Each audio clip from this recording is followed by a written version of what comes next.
बच्चों, अक्सर ये देखा गया है कि यदि हमको कोई चोट पहुंचाता है, तो हम भी उसे चोट पहुंचाना चाहते हैं। लेकिन क्या हमें ऐसा करना चाहिए? सोचो सोचो। गुस्सा करना बुरी बात होती है। गुस्सा करने वाला किसी का प्रिय नहीं होता। मनुष्य को प्रकृति से सहनशील बनने की सीख लेनी चाहिए। पेड़ पौधों की तरह दयालु होना चाहिए। चलो, आज हम एक ऐसे महाराज की कहानी पढ़ते हैं जिन्होंने एक पेड़ से बदला व गुस्सा ना करने की सीख ली। छत्रपति शिवाजी। एक बार की बात है, छत्रपति शिवाजी महाराज एक जंगल में जा रहे थे। अभी वे कुछ दूर आगे बढ़े ही थे कि एक पत्थर उनके सिर पर आकर लगा। शिवाजी क्रोधित हो उठे। क्रोधित यानी गुस्से में आ गए। वे इधर उधर देखने लगे, पर उन्हें आसपास कोई भी दिखाई ना दिया।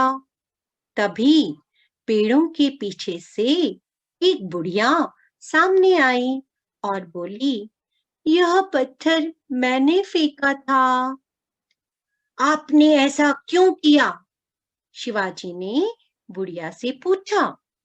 क्षमा कीजिए महाराज, मैं तो आम के इस पेड़ से कुछ आम तोड़ना चाहती थी।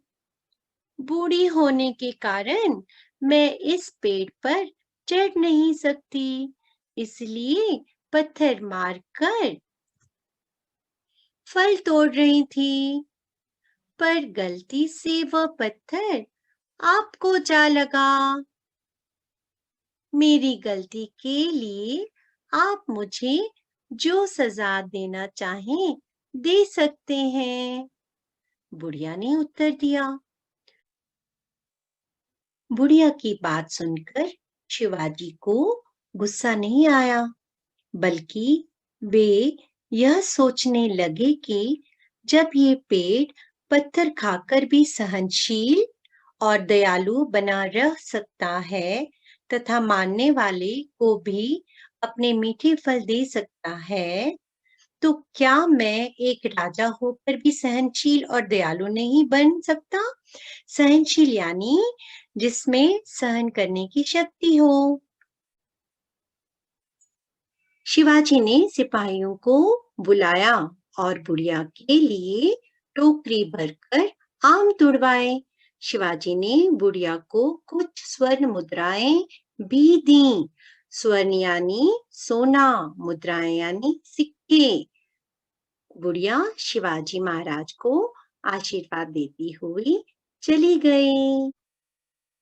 तो बच्चों, इस कहानी से हमें क्या सीख मिलती है? हमें यह सीख मिलती है कि हमें कभी भी बदले की भावना अपने दिलों में नहीं रखनी चाहिए। हमेशा किसी भी घटना को जांचना चाहिए और अगले के पक्ष को समझना चाहिए और उसके अनुरूप ही अपनी प्रतिक्रिया देनी चाहिए। यानी उसके अनुरूप ही अपना रिएक्शन देना चाहिए। हमेशा दूसरों को क्षमा कर देना चाहिए। समझ आया?